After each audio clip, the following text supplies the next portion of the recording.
Bueno, vamos con la siguiente hora de clase correspondiente para esta bendecida y hermosa tarde. ¿Sí? La clase que viene es la número 10. Clase número 10. Ok, quedamos acá en ungimiento con aceite y sal, dos rituales que en tiempos de gracia son ante Dios actos de herejía y apostasía, y a su vez es abominación ante él. Pero en el Antiguo Testamento no fue así. Por lo tanto, cuando usted lee esto que acabo de ver en el Antiguo Testamento, eso es lo que se conoce como una verdad circunstancial. Porque fue verdad en el Antiguo Testamento, sí, circunstancialmente hasta que llegara el nuevo pacto. Una vez que llega el nuevo pacto, aquello no deja de ser una verdad, pero ya quedó relegada a lo del nuevo pacto. Ahora, uso del aceite en las antiguas dispensaciones. El aceite solo tenía 4 usos, de los cuales los voy a presentar. Para el arte culinario, ¿saben qué es eso?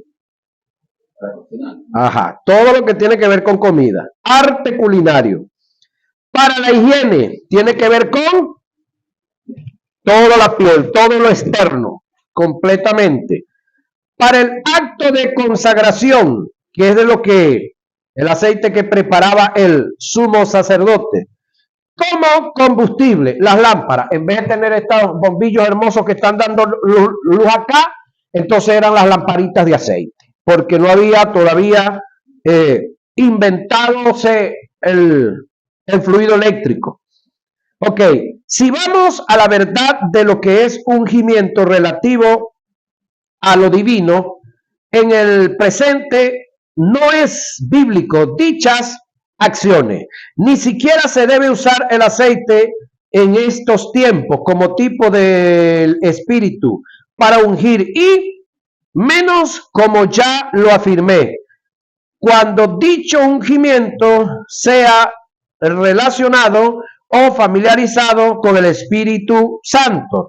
Nunca en las escrituras sagradas se ha presentado el aceite como tipo del Espíritu Santo en un supuesto negado que esto sea. Si el aceite como tipo del aceite perdió vigencia según las propiedades de lo que es el tipo y el antetipo, como figura retórica en las reglas y códigos de interpretación.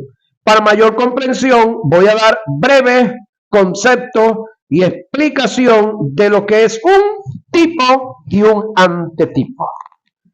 Todos los que estamos aquí hoy, creo, cuando fuimos a sacar la cédula por primera vez, nos dieron, ¿qué fue lo que nos dieron? El comprobante. Lo cargamos bastante, ¿verdad? Nos dijeron, venga entre 6 meses o venga entre un año, y ahí andamos con ese comprobante para arriba y para abajo.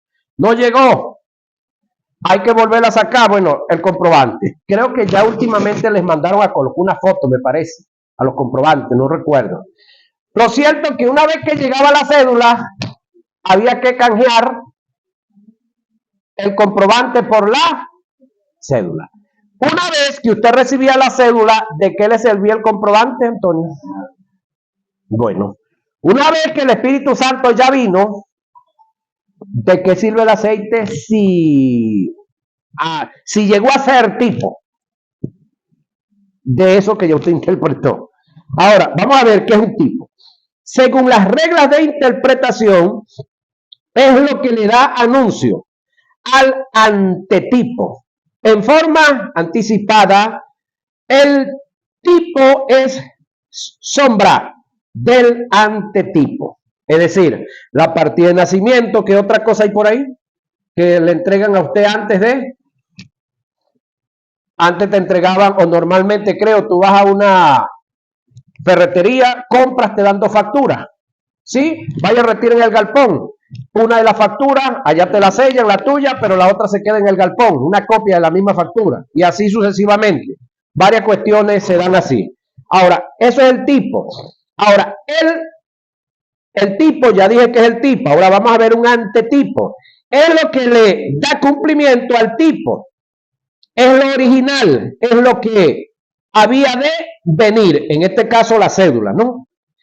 Si tomamos en cuenta las verdades centradas en los dos conceptos antes nombrados, nos podremos percatar que el tipo pierde propiedad, que es quien anuncia, y fuerza cuando el antetipo se hace manifiesto.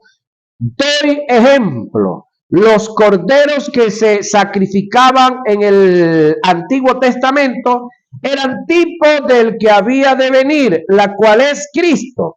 Si ya se manifestó el antetipo, que es lo verdadero, ¿por qué seguir sacrificando corderos? Sería entrar en acto de herejía y apostasía. El caer en esta práctica pasa lo mismo con el aceite, en un supuesto negado que el aceite haya sido tipo del Espíritu Santo. ¿Por qué seguir usando? Perdón, ¿por qué seguir ungiendo con aceite en relación al Espíritu? Si ya tenemos al Espíritu morando en nosotros. Ahora mi pregunta es, ¿quién fue que dijo Juan el Bautista que iba a bautizar? Escúcheme, perdón, que iba a ungir. ¿Nosotros los pastores o Cristo? Según Juan el Bautista, ¿quién es el que iba a ungir? Juan el Bautista dice que detrás de él venía uno del cual él no era digno de desatar la correa de sus zapatos, que cuando él llegara, él iba a bautizar o a ungir con Espíritu Santo. ¿Y por qué entonces yo me estoy tomando atribuciones de otros? ¿Quién es el que iba a bautizar con Espíritu Santo y fuego? Cristo. No nosotros los pastores, no nosotros los ministros, no los apóstoles, no los profetas. ¿Serio eso, no? Ahora, lo dicho por Santiago en el capítulo 5, verso 14 y Marcos 6, 13, oiga, no tiene ninguna referencia ni familiaridad con el Espíritu Santo, ya que el término que se utilizó en relación al ungir fue aleipo, que en el pasaje está relacionado con hacer una limpieza. Es relativo a la higiene. Si se hubiera utilizado el término crío, sí tendría relación con lo divino, ya que dicho término está adjudicado a lo sagrado y es utilizado para referirse a Cristo como el ungido. Es decir, cuando Santiago habla de aceite y cuando Marcos habla de aceite, el término ahí, ungir a los enfermos con aceite, era aleipo, no crío. El término de ungir que se usó en el Antiguo Testamento para reyes, sacerdotes y profetas era crío, no era aleipo. Etimología, así de los términos. Entonces, el aceite que habla Santiago y el aceite que habla Marco era de higiene, de limpieza. Es decir, el que está enfermo, pero que la enfermedad se vea, que afecte la piel, que afecte la parte externa, entonces úngale con, es decir, hágale higiene con aceite. Pero Santiago dice, y la oración de fe sanará. No dice el aceite, es la oración de fe. Ahora le digo algo más, ni es la oración ni es la fe, porque la fe es un medio para alcanzar un fin y la oración es un medio para alcanzar un fin. Quien va a hacer el milagro es el Espíritu Santo, por supuesto. Entonces, ni es la oración que sana, ni es la fe que sana, y menos el aceite. El que sana es el que siempre ha sanado, el Espíritu Santo. Que por medio de la oración en fe es el medio para alcanzar el asunto. La palabra que los que existen en Cristo lo juntan con aceite y el enfermo sanará. Sí, cuando Santiago dice eso, Santiago dice primero, ¿está alguno entre vosotros enfermo? Eso es como tirar una radiografía, es como decir, lo lógico y lo normal es que aquí no haya nadie enfermo. Porque si fuimos libres del pecado, debemos ser libres también de las consecuencias del pecado, que entre ellos es la enfermedad.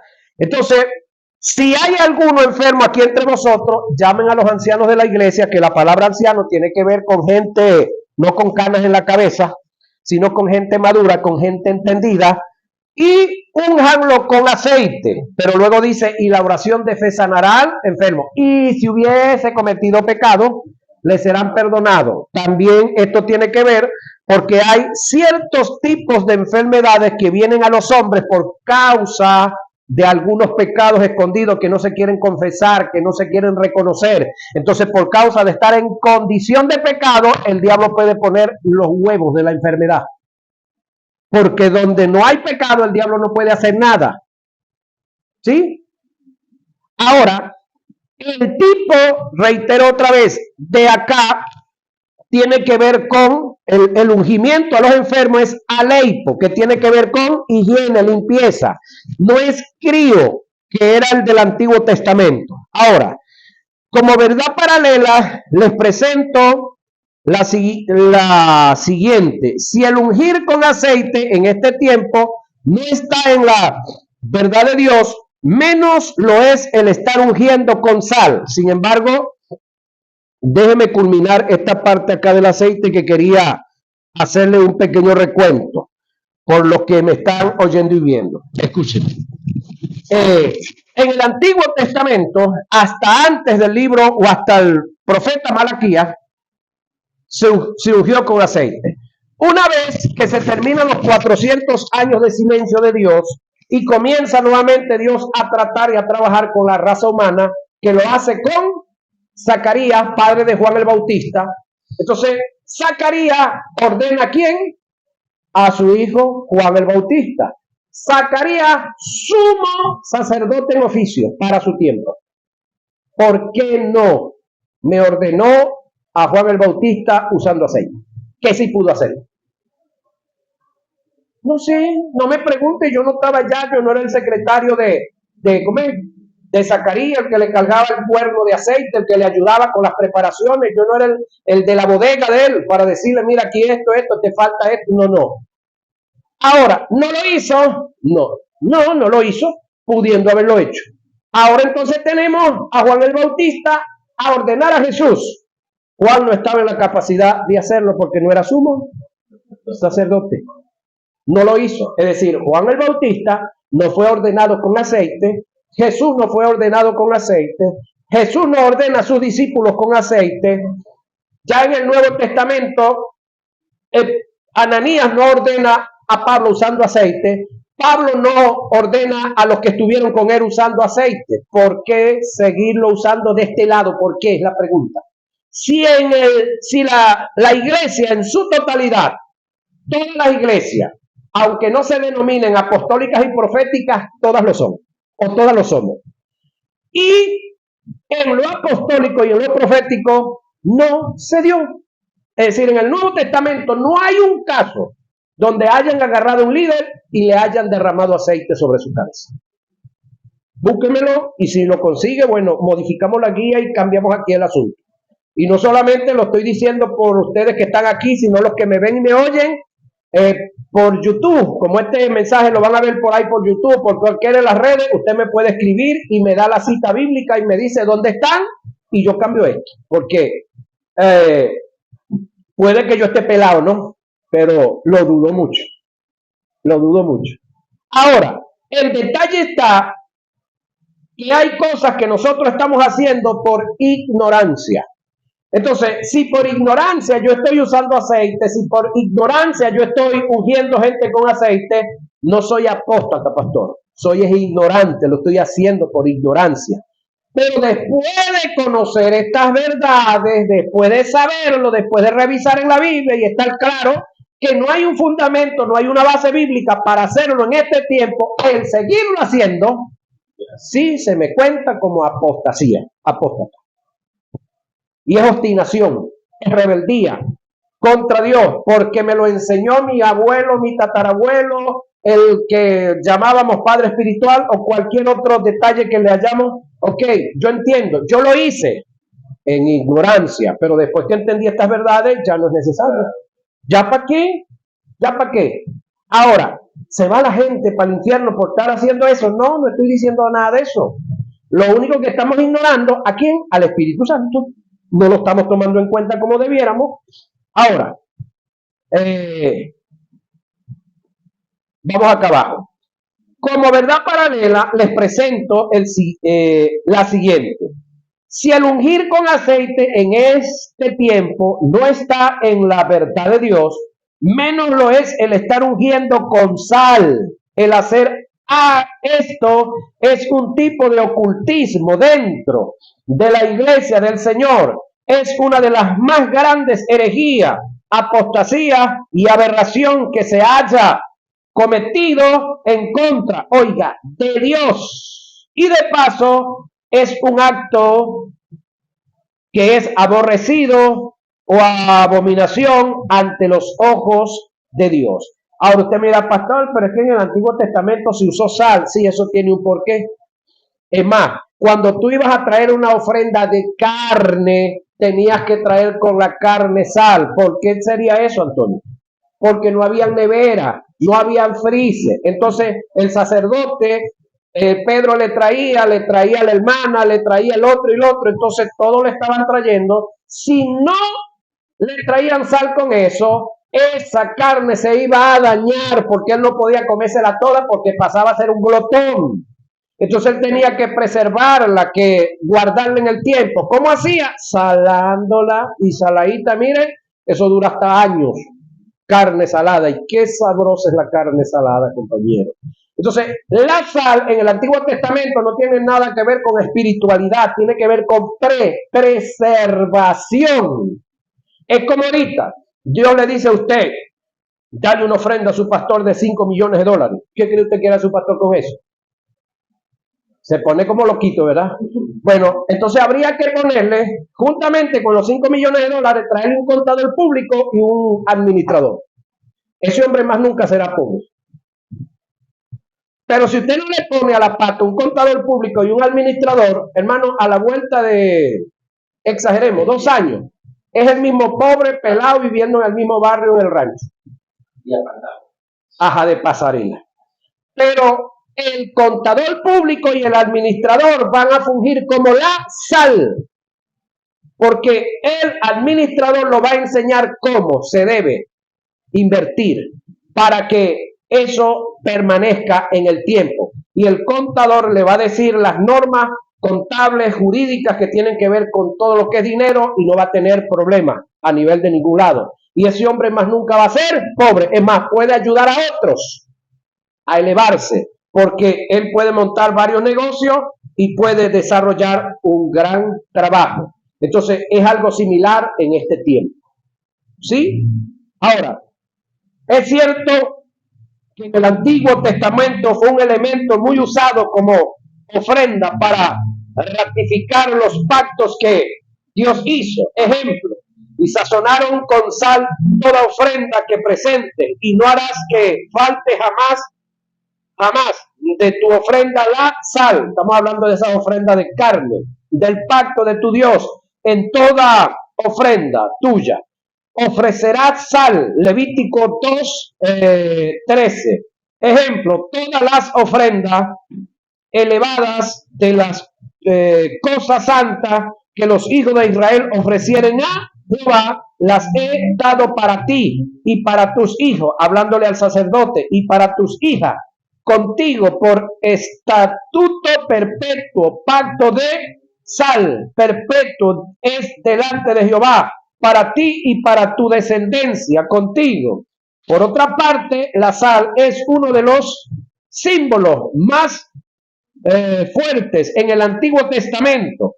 Con ella se asolaba al enemigo. Ejemplo, Abimelech peleó contra la ciudad todo aquel día y tomó la ciudad y mató al pueblo que en ella estaba y asoló la ciudad y la sembró de sal. Jueces 9:45. Todos los que se han presentado relativo al uso de la sal en el Antiguo Testamento son verdades, oiga, circunstanciales que no trascienden. Ahora pregunto, ¿por qué al pago de una persona cuando le trabaja a otro se le llama salario? ¿De dónde viene esa palabra? ¿Cuál es tu salario? La palabra salario viene de sal. Los primeros pagos que se hicieron fue en sal. Era un producto muy necesario, muy apreciado. Es más, hubo guerras por causa de la sal. Guerras por la sal. Ahora, de ahí viene la palabra salario de la sal. Ahora, fueron verdades que no trascienden a nuestros tiempos, ni se ajustan a la dispensación de las gracias. Jesús hace mención de la sal en referencia a sus discípulos, en el sentido que ellos como enviados son el elemento de preservación con el mensaje de las verdades del reino. Ante un mundo que está sumergido en la putrefacción del pecado y a su vez les da mandamientos de nunca abandonar estos principios. Ejemplo, y también vosotros sois la sal de la tierra. Mateo 5:13. Ejemplo, buena es la sal, mas si la sal se hace insípida, ¿con qué la sazonaréis? Tened sal en vosotros mismos y tened paz los unos con los otros. Marcos 9:50. Por otra parte, el apóstol Pablo relaciona la sal con la preservación de los valores en el mensaje y la doctrina del reino. Ejemplo, sean vuestras palabras siempre con gracia, sazonadas con sal, para que sepáis cómo debéis responder a cada uno. Colosenses 4:6. Les presento esta observación. Si Jesús y los discípulos no entraron en estas prácticas y no las dejaron como mandamiento para la iglesia, ¿por qué tenemos nosotros que caer en estas aberraciones? ¿En qué sacerdocio estamos nosotros? ¿En el sacerdocio de Aarón o en el de Cristo? Si estamos en el de Cristo, rijámonos por ese sacerdocio, pues. Amén. La verdad del caso es que los que están cayendo en estas prácticas, ungir con aceite y sal, lo hacen porque no tienen nada que decir en relación a la verdad del reino. Son gente sin visión, sin dirección del espíritu, sin propósito, nubes sin agua, llevados por cualquier viento de doctrina ajena a la verdad de Dios, gente sin estudio, sin iluminación de la verdad, cegados por el mal, el cual son llevados a tener estas prácticas que trascienden del mismo infierno y de una mentalidad vaga delincuente.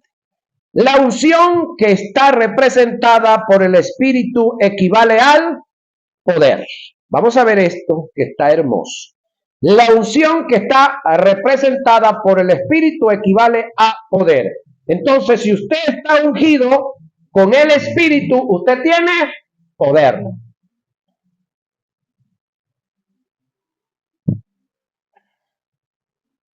Ahora, tanto en el Nuevo Testamento como en el Antiguo, el Espíritu Santo, oiga, es el poder de Dios, según Miqueas 3:8, Lucas 4:14, 24:49, Hechos 1:8 y 10:38. El Espíritu Santo representa y es el poder de Dios para tener una mejor comprensión de lo relacionado al poder y tener una mejor apreciación de esto. Voy a dar un desarrollo de lo que implica el poder de Dios en nosotros. Analicemos la pluralidad de los poderes de Dios en la singularidad de un poder. Pablo en Efesios 1:19 nos presenta la pluralidad de los poderes de Dios en la singularidad de un poder. Pablo no solo presenta el poder de Dios, sino que hace mención de los poderes de Dios. El pasaje dice: ¿y cuál la supereminente grandeza de su poder? Dunamis para con nosotros los que creemos según, la operación Energy del poder Kratos de su fuerza Iscus. Según lo que acabamos de leer, el apóstol Pablo presenta 4 poderes que están inherentes en el creyente por el Espíritu Santo que está en él. Pasemos a definir cada uno de esos poderes. ¿Qué tiene usted? Dunamis, de donde se deriva el castellano dinamita.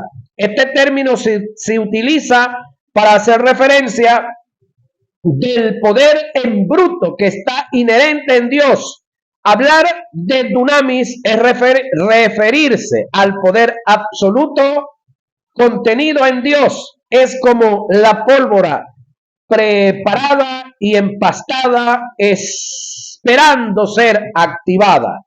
Energy, de donde se deriva el castellano energía, tiene que ver con el poder manifestado en acción. La energía es el mismo dunami manifestado en actividad, mientras la pólvora procesada y compactada no se active, se le llama dinamita. Al activarse se le llama energía, que tiene que ver con compactada. Compactada no se active, se le llama dinamita. Al activarse se le llama energía, que tiene que ver con la detonación. Kratos tiene que ver con el expansión, con el alcance, el arrastre que tiene el dunamis cuando se manifiesta en energía. Al darse la detonación, el Kratos es el radio de acción y repercusión del dunamis manifestado. El Kratos demuestra la soberanía, oiga, lo insuperable e ilimitado que es el poder de Dios. El Kratos muestra la potencia de Dios. Tiene que ver con el poder sobre las cosas externas o las fuerzas mismas. El Iscu demuestra el señorío y la autoridad irresistible e insuperable de la manifestación del poder de Dios. El Iscus en su manifestación física refleja lo fuerte que es Dios. Este poder se manifestó en la apertura del Mar Rojo, en la vida de Sansón y en la resurrección de Cristo. Es decir, cuando hablamos del Espíritu Santo, señoras y señores, estamos hablando de un ser eterno, infinito, omnisciente, omnipotente y omnipresente. 5 cualidades únicas de la deidad, de los 3. Pero en este caso, como estamos estudiando específicamente a la persona del Espíritu Santo, este Espíritu Santo del cual estamos hablando, todo esto está en él. Y si ese Espíritu Santo vive en usted, todo esto está también en nosotros. Ahora la pregunta es, si todo esto está en nosotros, ¿qué hay en nosotros? Dunamis, Energy, Kratos, Iscus. Si todo esto está en nosotros, ¿para qué necesitamos los ángeles? Mi pregunta es, ¿para qué yo necesito un ángel si tengo, dijeran los llaneros, una maceta de Espíritu Santo como esta que se presenta aquí? ¿Ah? Entienda, sí, eso. Ahora,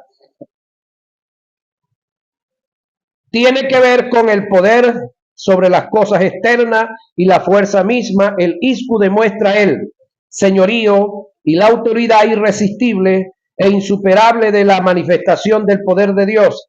El Iscus en su manifestación física refleja lo fuerte que es Dios. Este poder se manifestó ¿a dónde? En la apertura del Mar Rojo, en la vida de Sansón cuando hizo todo lo que hizo, en la resurrección de Cristo. La capacidad de poder con la que contamos. ¿Quiere saber usted con qué cuenta?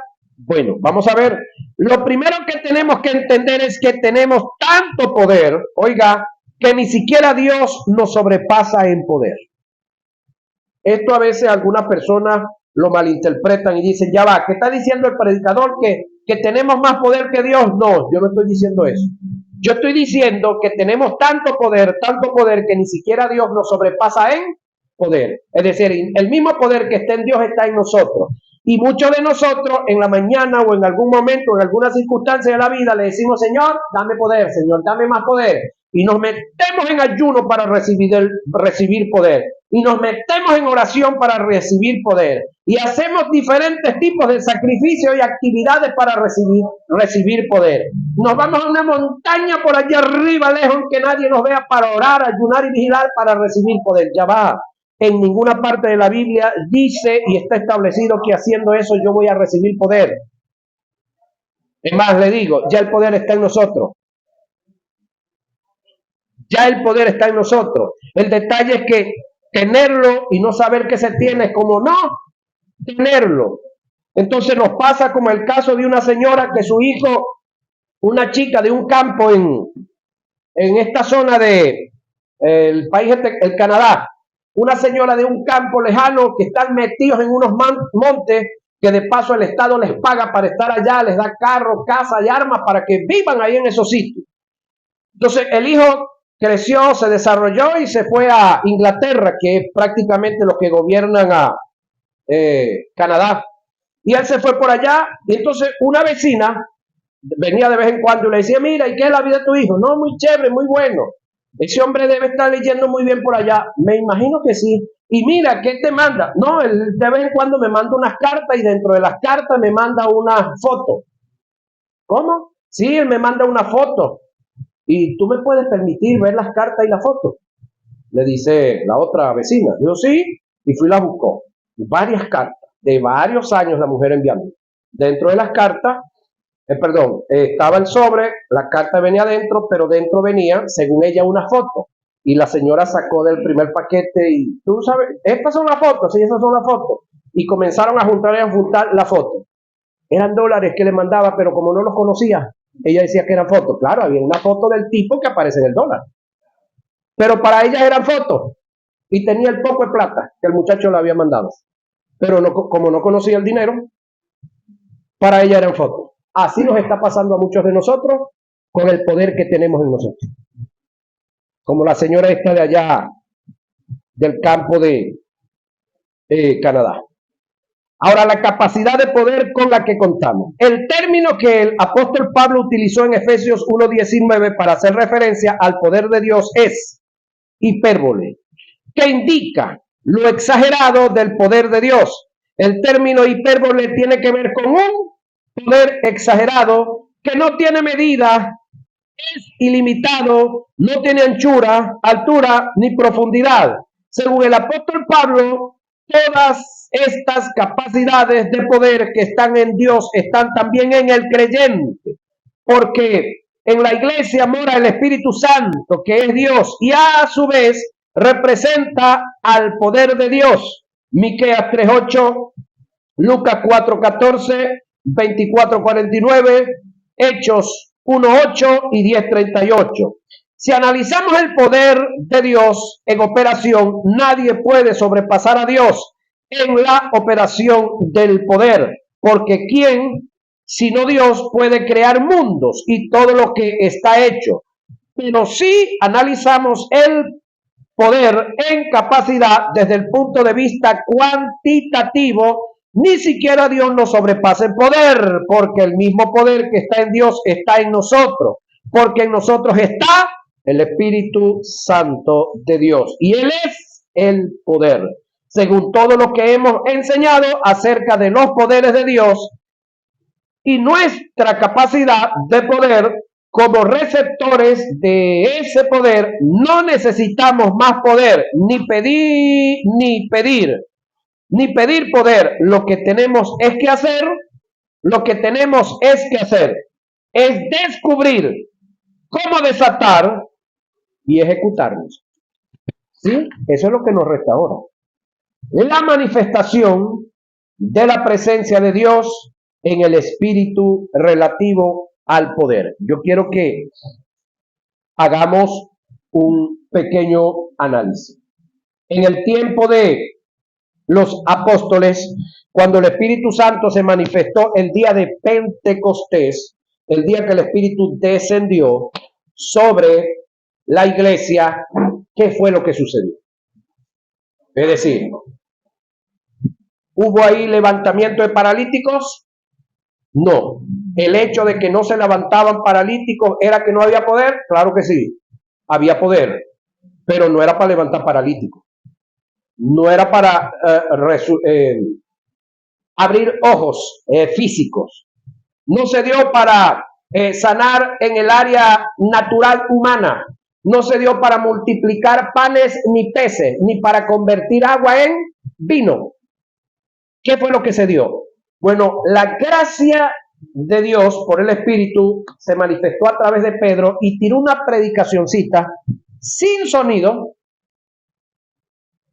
y sin sonido alcanzó a 3,000.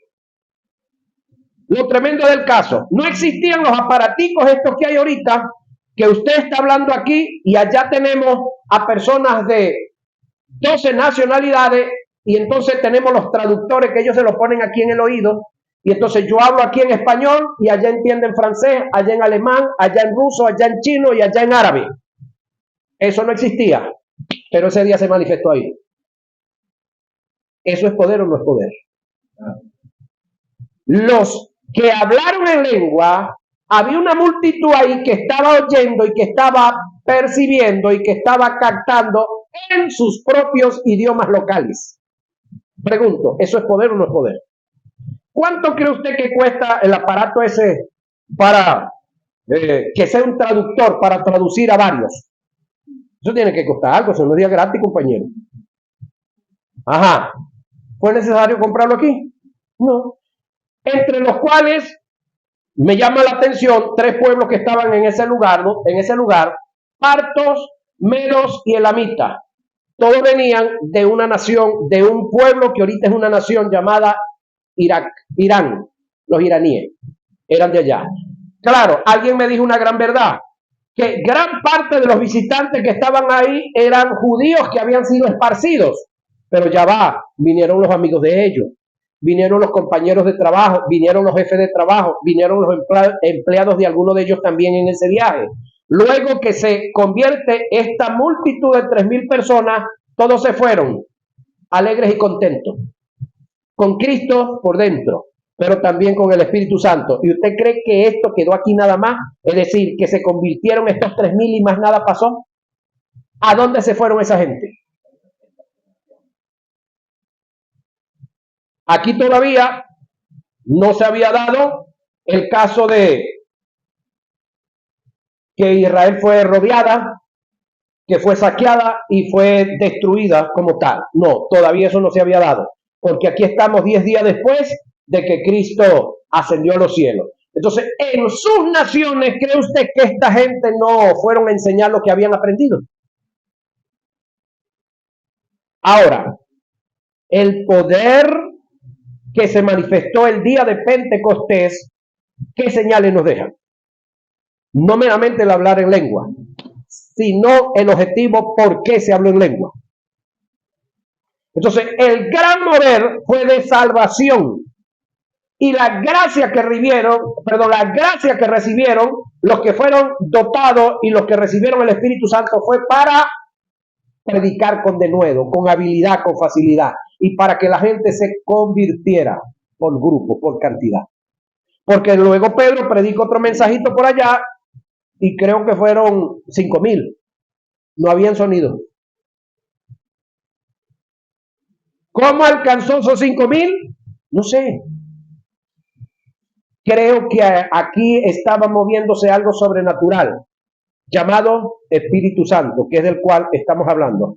Ahora, cuando nosotros vamos a cualquier actividad en la calle, ¿cuál es nuestro objetivo? ¿Será el mismo que hubo allá en Hechos capítulo 2? Ahí es donde está el detalle. Ahora, la manifestación de la presencia de Dios en el Espíritu relativo al poder. La omnipresencia de Dios no tiene nada que ver con la presencia manifestada de Dios por igual. La de Cristo y la del Espíritu. Para entender esto, debemos hacer un análisis de lo que es la omnipresencia de Dios en su más amplio sentido. La omnipresencia, no es aquella que obliga a Dios a estar en todas partes, aunque no lo quiera. La omnipresencia es la habilidad que Dios tiene de estar en todas partes cuando Él quiere. Indica que se da la posibilidad de que existan lugares donde Dios no esté, sin negar su omnipresencia. Es decir, Dios está donde Él quiera estar, y esto no niega su virtud de ser omnipresente. Esto que se da en Dios en relación a su omnipresencia se da en Cristo, acto que no se puede dar, oiga esto, en el Espíritu Santo. La presencia corporal del Espíritu Santo en la iglesia, como su morada, obliga al Espíritu a estar aún donde Él no quiere estar, por la sencilla razón de que donde haya un creyente, independientemente en la situación en la que se encuentre, allí está el Espíritu de Dios con él. Por esta razón hay que hacer una diferencia entre lo que es la omnipresencia del Espíritu, la presencia corporal del Espíritu en la iglesia como su morada, y la presencia manifestada del Espíritu en la vida de un creyente. Ahora mi pregunta es, si un creyente agarra y se va para una tasca, sí, creyente, nació de nuevo, se decepcionó, se dejó vencer por el diablo y se fue a una tasca a beber caña, a estar con los fumadores, ¿cree usted que el Espíritu Santo se va a quedar en la puerta y él pasa solo para allá para adentro? Ahora, ¿va a estar contento el Espíritu Santo que Octaviano Torres esté en una tasca bebiendo caña con los inconversos y haciendo cualquier labor natural que hacen los inconversos ahí? ¿Quién obliga al Espíritu Santo a estar ahí? El sinvergüenza de Octaviano Torres, por decir un nombre, ¿no? Ahora, con todo y que Él es todopoderoso, Él no me va a dejar solo. Él no me va a impedir que yo entre. El que va a decidir no entrar soy yo. Esto lo digo porque muchos de nosotros estamos llevando al Espíritu Santo a lugares donde Él no quiere ir. Lo estamos involucrando en brollos, en líos, en problemas donde Él no nos quiere tener. Ahora, ¿qué pasa aquí? Falta de dirección, falta de buscar dirección, falta de humildad, falta de buscar y decirle, Espíritu Santo, ¿dónde tú quieres que yo debo estar? Él nos va a decir dónde debemos estar y dónde no debemos de estar también. Pero para eso se necesita la intimidad, para eso se necesita el acercamiento, para eso se necesita una amplia relación. La presencia manifestada de Dios es tan determinante en lo absoluto para todo lo que emprendas en relación a Dios, que Moisés determinó, oiga, no hacer nada en relación a Dios si Dios no iba con él. Analicemos el pasaje que registra esta verdad. ¿Sí? Analicemos el pasaje que registra esta verdad, señoras y señores, pero eso lo vamos a ver en nuestra próxima hora de clase, porque se nos fue el tiempo. ¿Sí?